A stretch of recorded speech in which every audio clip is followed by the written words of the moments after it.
Assalamualaikum warahmatullahi wabarakatuh. Saya Emika Rani Nasution dari kelas 4A Pre-Internasional. Di sini saya akan mempresentasikan hasil kerja saya yang berjudul Balance Scorecard. Sebelumnya saya ucapkan terima kasih kepada Ibu Nur Hasanah SE MSIAK selaku dosen mata kuliah Akuntansi Manajemen dan orang-orang yang telah mendukung saya dalam pembuatan video ini. Langsung saja pada konsep Balance Scorecard. Balance Scorecard ini dikembangkan dan diperkenalkan oleh Robert Kaplan dan David Norton pada tahun 1992 untuk membantu akuntan manajemen memberikan lebih banyak informasi tentang keberhasilan perusahaan dalam menerapkan strategi. Dengan menerapkan konsep Balance Scorecard ini, akuntan manajemen dapat melakukan lebih dari memprediksi keuntungan sebagai bagian dari anggaran atau memberikan informasi untuk keputusan tentang harga produk atau membeli peralatan baru. Mula-mula, BSC digunakan untuk memperbaiki sistem pengukuran kinerja eksekutif, kemudian berkembang menjadi luas yaitu perspektif yang kemudian digunakan untuk mengukur kinerja organisasi secara utuh. BSC adalah suatu mekanisme manajemen yang mampu mempertahankan visi dan strategi organisasi ke dalam tindakan nyata di lapangan. Konsep ini terdiri dari dua kata, yaitu kartu skor atau scorecard, dan yang kedua berimbang atau balance. Kartu skor adalah kartu yang digunakan untuk mencatat skor hasil kinerja perusahaan. Kartu skor juga dapat digunakan untuk merencanakan skor yang hendak diwujudkan di masa depan.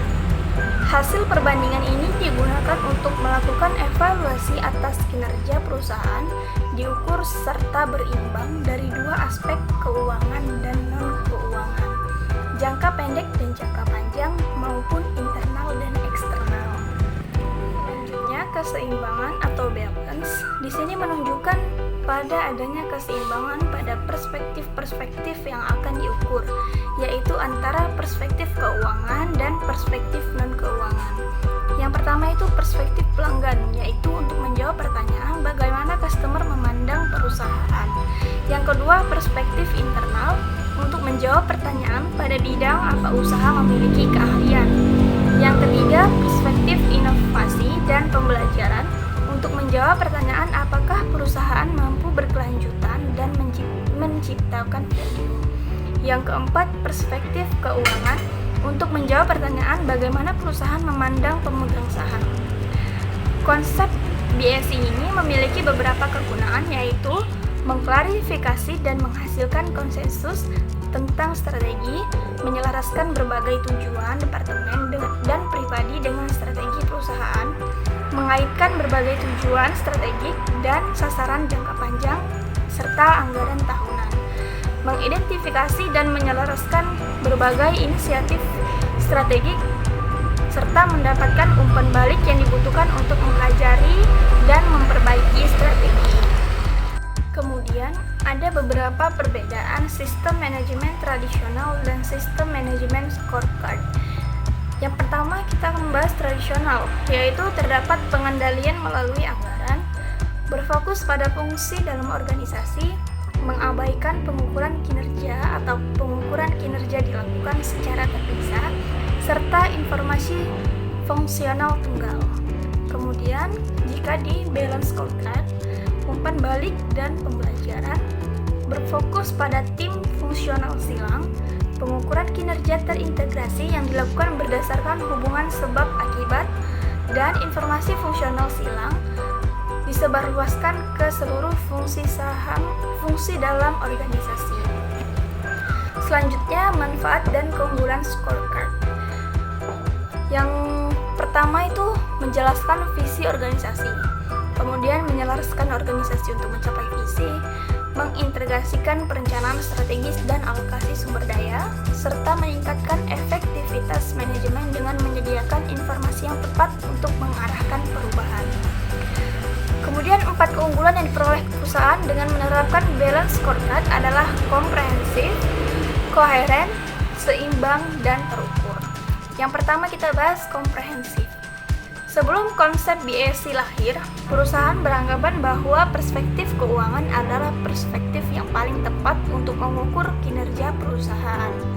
Setelah konsep BSC berhasil diterapkan para eksekutif perusahaan, baru menyadari bahwa perspektif keuangan sesungguhnya merupakan hasil dari 3 perspektif lainnya, yaitu pelanggan, proses bisnis, serta pembelajaran dan pertumbuhan.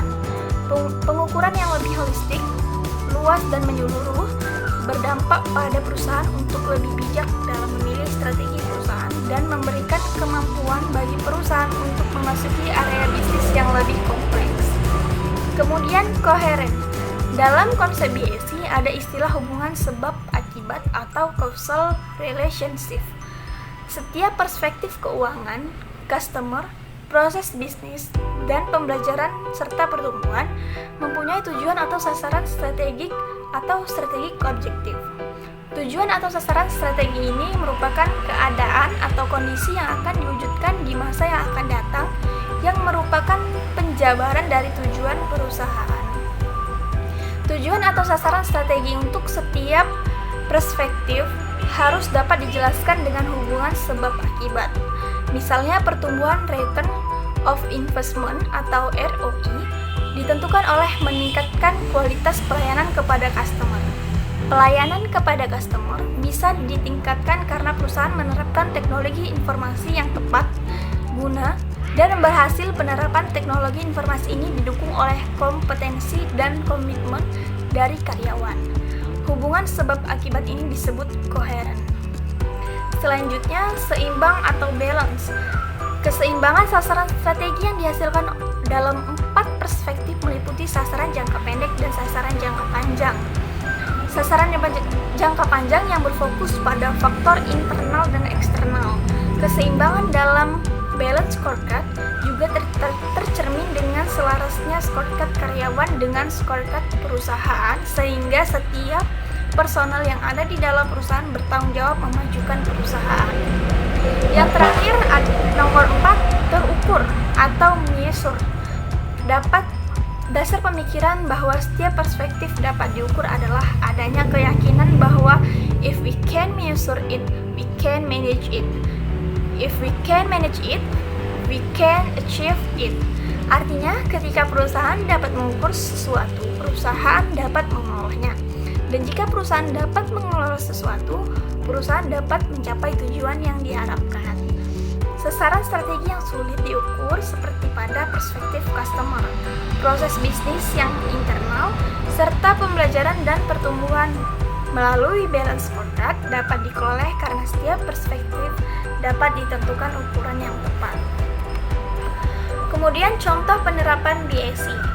Penerapan BSC dikutip dari artikel yang ditulis oleh Besky pada tahun 2011 yang menggambarkan BSC pada manajemen klub olahraga. Model BSC yang diterapkan manajemen klub olahraga memfasilitasi realisasi strategi pada 3 level korporat. Jumlah scorecard opsional, pemetaan strategi korporat. Perspektif yang dapat diciptakan dalam scorecard dan indikator-indikator yang mengendalikan implementasi strategi atau bagian dari strategi terdapat pada strategi korporat dan perspektif BSC. Yang pertama, strategi korporat.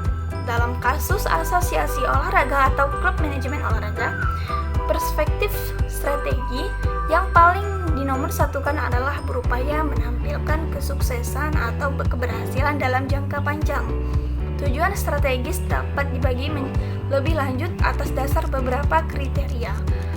Dapat menguji bagian-bagian dari strategi dalam kaitannya dengan jangka waktu, jangka pendek, menengah, dan panjang. Kemudian perspektif BSC.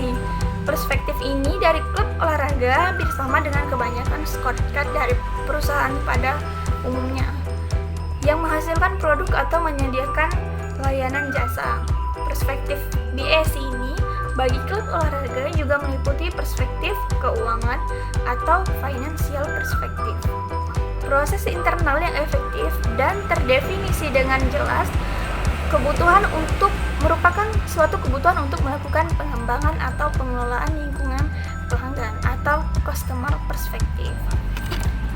Selanjutnya, penggunaan konsep balance scorecard sebagai sebuah sistem manajemen strategis. Dalam perkembangan selanjutnya, konsep BSC tidak hanya dipakai untuk mengukur kinerja organisasi saja, namun berkembang menjadi inti sistem manajemen strategi lebih dari sekedar pengukuran. Konsep ini merupakan sistem manajemen yang memotivasi breakthrough, mengimprovement dalam semua bidang kritis, seperti produk, proses, customer, dan pengembangan pasar.